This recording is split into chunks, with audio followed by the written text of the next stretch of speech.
Welcome back, everyone, to the late night review. And tonight I'm going to be talking about a movie I love, one of my favorite movies of all time.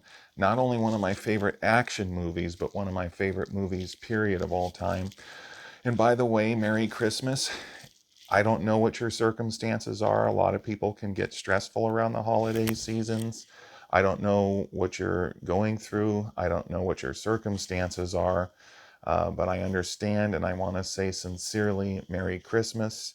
And I hope this video makes you feel good. I hope you get some joy out of it, as well as my other videos too. So sincerely, Merry Christmas. And this movie I've been waiting to get to. I've had it on my mind ever since I started doing movie reviews. And I'm finally getting to it. And yes, it is a Christmas movie, I believe. I'm talking about Die Hard with the legendary Bruce Willis, one of the greatest movie stars of all time. I have all the respect for him in the world, and I grew up watching his films. This movie, I had such an interesting experience with this movie when I was a kid, and something's a little ironic, but not too ironic.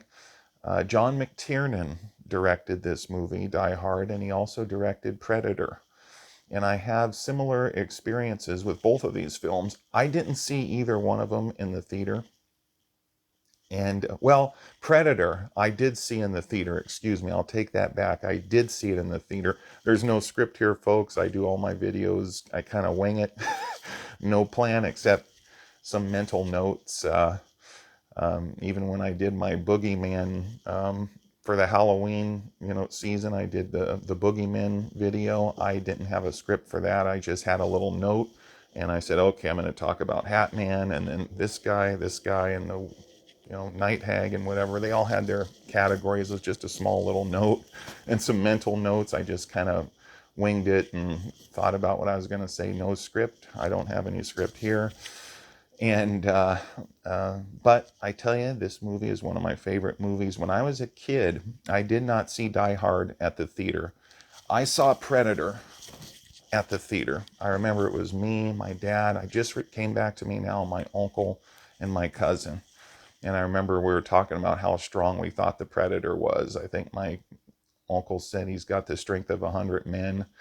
And my cousin said like 5 or 10, and then I said something like 20. I can't remember. I was just a kid when we saw that at the theater. Both great movies, both directed by John McTiernan. When we rented The Predator, we watched it. The family watched it, and then later at night, my dad and we watched it again.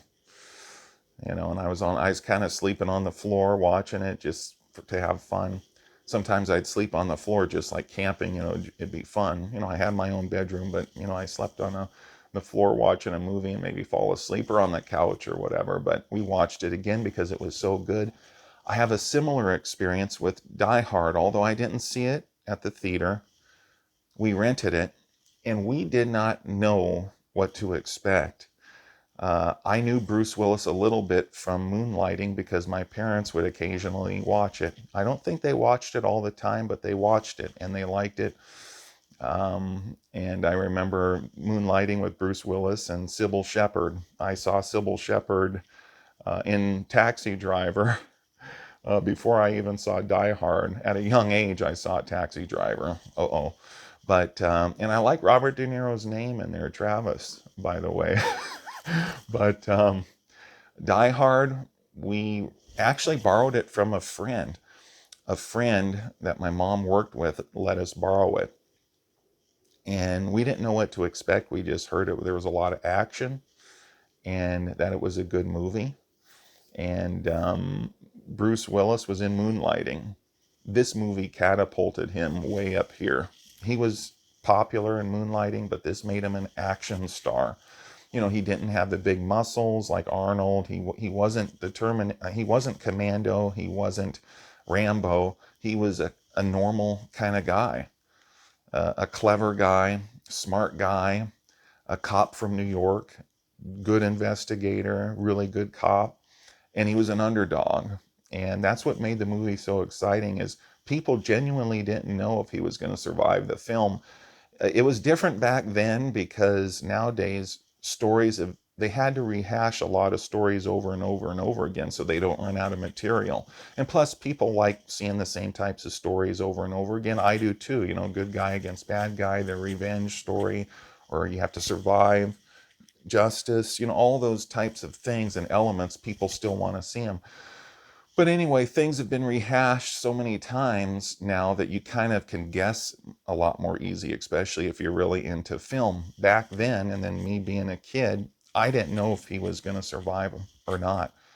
He wasn't Commando, he wasn't Rambo, but he was a regular type of guy. He was a cop, and there was nothing super really that you could recognize about him until later in the movie when you saw how he died hard. And he never died, but the movie Die Hard, meaning is Die Hard, and you saw how he never gave up. You saw how he kept fighting. The odds were against him. He outsmarted the terrorists. And so it was very exciting. A lot more exciting than your typical action movie because of the character he played, kind of the normal guy, someone that we can all kind of relate to. He had family problems. He had different problems, you know, and him and his wife. It was around Christmas. And this is a Christmas movie because it has so many Christmas elements, decorations, references, music, good Christmas music. And then at the end, it has Let It Snow, Let It Snow. And it just, this movie is a classic. It's a feel-good movie too. The good guy wins, and it's got everything you'd want in an action movie. So anyway, we watched this movie. We were blown away by it. And again, we watched it, and then at night, my dad and I watched it a second time. And both were directed by John McTiernan, really, really great director, I think. Predator and Die Hard, two of the best movies of all time. The action is great. He was outnumbered. The blonde-haired guy that he fought in there, he was in Witness. And Viggo Mortensen had a small part in Witness too. But the blonde-haired guy and Harrison Ford, they both like Kelly McGillis. Witness was a great movie. That was really a great movie. And Harrison Ford, what a great actor. But he was in there with Harrison Ford, Kelly McGillis. Viggo Mortensen had a small part in there. He was usually with the blonde-haired guy. You can see him sitting next to him when they had lunch after they were putting the barn up, or during the time that they're putting the barn up. But anyway, Die Hard, it was cast so well. And just everyone did a really great job. This is an action movie that's not only got great action, it's not only heavy in action and it has suspense, but it's also well acted too. Alan Rickman did such a great job as Hans. Just a great job. And the chemistry between him and Bruce Willis, how they went back and forth and how they talked, it was awesome. Great villain, really, really good cast. Everyone did a good job. And Powell was great in there, the cop. That him and Bruce Willis had great chemistry. I wish he would have been in the second one longer. He shows up in the second one for a little bit. And Bonnie Bedelia. Bonnie Bedelia, I hope I'm pronouncing her name right. I'm going on memory, folks. I don't remember a lot of the actors' names in here because I'm going on memory. Seen this movie a zillion times, but I'm going on memory. And I haven't sat down and watched it from beginning to end recently, so I'm going on memory. But Bonnie Bedelia, I saw her in Heart Like a Wheel with Leo Rossi before I saw Die Hard, and that was with Beau Bridges, I believe. Yeah, I think it was Beau Bridges, and I hope it was. It wasn't Jeff Bridges, but I saw that movie a lot when I was a kid. True story. Sad. Some parts of it made me angry. I didn't like the family fighting back and forth in that movie. I didn't like some of the stuff that happened. That was a true story. Heart Like a Wheel with Leo Rossi.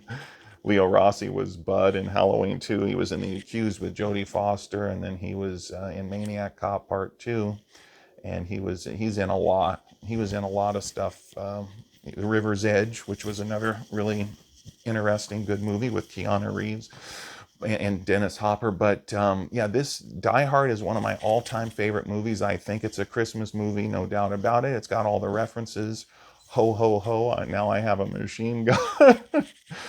And I guess it depends on what kind of Christmas movie you like, but it is nonetheless in that category, I would believe. Even though it's action, it's got all the elements that qualifies it as a Christmas movie. And it's probably my favorite Christmas movie, or one of them. Um, it's a Wonderful Life, or if you want action, you go to Die Hard. Merry Christmas, everybody. And then you go to the Die Hard, and then you have action, and everyone blows up. No, just kidding. But both movies, good wins in the end, good triumphs in the end. It's got, both have good endings. Die Hard is just a perfect action movie. I have no criticisms about the movie. It's one of my favorite movies of all time, and I like part two also. I wish Bonnie Bedelia was in one, two, three, and four. Actually, I think to have John McClane's wife in there with them would have made them better movies, even though I enjoyed them all. No one should have been in the fifth one. Death Wish 5 should have never been made, and Die Hard 5 should have never been made. Love Bruce Willis, love Charles Bronson, but both of them never should have been made. And again, Merry Christmas, everybody. I'm actually recording, just in the interest of full disclosure, I'm actually recording this video before Christmas, quite a while before Christmas, but I say Merry Christmas because I'm going to release it on Christmas, just so you know. A lot of YouTubers do that, so I'm recording this before Christmas, but you know, it's I've got other videos too that I'm going to be working on and releasing in the future early, or working on early and then releasing them later. It's just to let you know. But 'tis the season to be jolly and happy, I guess. And I do hope you're having a good Christmas. Like I said before, people can get really stressed this time of year, and I hope this video gives you some enjoyment, some peace, and an escape from whatever, you know, or you might be doing really well. But either way, I hope you enjoy it, and my other videos too. But Die Hard, we watched it. The whole family watched it, and then we watched it again later that night. And I remember as a kid, a buddy of mine, a friend of mine, really good friend, we acted like we were fighting terrorists and shooting terrorists. And then when Bruce Willis fought the guy, the blonde-haired guy, I'm sorry, I call him the blonde-haired guy. I don't remember a lot of the names of these actors. And then the cop outside who was messing everything up, and he was arguing with Powell. I think it was the Dwayne, but I can't remember his name in real life, but I remember he was in Breakfast Club, the Breakfast Club. And then I think he was in Boiling Point with, I think he was with oh gosh, Dennis Hopper and Wesley Snipes and Viggo Mortensen. It's hit and miss, folks, but a lot of people in here I recognize from other movies. And the reporter who got punched, I remembered him from Buried Alive. I think came out years after Die Hard, but he was in Buried Alive with Jennifer Jason Leigh and Tim Matheson. That was a good movie. Tim Matheson was good in that movie, but that reporter guy seems like he's always playing a bad guy, but good actor. He's believable. He gets punched in the nose here because he's such a jerk, and he deserves it. And then the second one, he gets tased. I love the second one as well. I saw the second one in the theater. The second one was the only one I saw in the theater. Ironically, I didn't see the third one in the theater. I don't know why, but the second one, I have a lot of nostalgia for that, and maybe I'll do a review of that in the future. But the first one, to me, is the best. It's a great movie, really, really great movie. It's got comedy, action, suspense, drama. There's a couple scenes in there where you can get choked up. It's sad. You're rooting for the good guy. You're rooting for the good guy. Back then, you didn't know for sure if he was going to survive because Bruce Willis was on Moonlighting. He wasn't a big action star, and the character John McClane that he was playing, it wasn't Rambo, it wasn't Commando. He was kind of the everyman, and that's one reason he's so appealing in here, because a lot of us can relate to that. And he survived, and he finally won. He went through a lot. He's bloody, beaten, went through fights, shootouts. There's plenty of shootouts in this movie, and it's awesome. And the cinematography is awesome. The acting is fantastic. I mean, especially for an action movie, everyone does a good job. I think that the writing was good, the directing, the screenplay, and Bruce Willis is catapult. I'm so happy this catapulted his career way up. Then it just kicked the door open for sequels to this. I wish Part 5 was never made, or if it was, it would have been great to have it go out on a really, really high note, but it didn't happen. Same with Death Wish 5. I think Death Wish 5 and Die Hard 5 both are worth missing, and but just the first four are awesome. Die Hard is one of my favorite movies, and if you haven't seen it by chance, I mean, all my reviews are pretty much spoiler reviews because I'm talking about movies mostly that I have nostalgia for, movies that have been out for years and years, movies that I grew up with. I was born in '77, have a lot of nostalgia for this movie and many others that are on my channel, and this is one of the greats. It's really one of the classics. I really like Die Hard. The suspense, the scenes where Bruce Willis is outside the building trying to get back in, the part with the fire hose and he ties it to him. It's so awesome. When he's up there, he ties it to him. The bomb's going to go off. He jumps off the building. This movie blew a lot of people away. It's just amazing. And when it came out, came out at the right time. The music is good, sets the mood for it. So if you haven't seen it, you're in for a major treat. I envy you to have this experience all over again. But you won't have, I guess, the nostalgia unless you're young. If you're really, really young and you watch it now, and you can have nostalgia for this one, if it's a first time watch. I have a lot of nostalgia for it, so you're in for a real treat if you haven't. Most people have. I highly, highly recommend, thumbs way up for Die Hard with Bruce Willis. It's an excellent movie. Everyone does a good job in here. And again, everybody, Merry Christmas. I hope you enjoyed this review. Please like and subscribe, share this video, hype it up, pump it up, and happy holidays and Merry Christmas. And this has been the Late Night Review, and good night.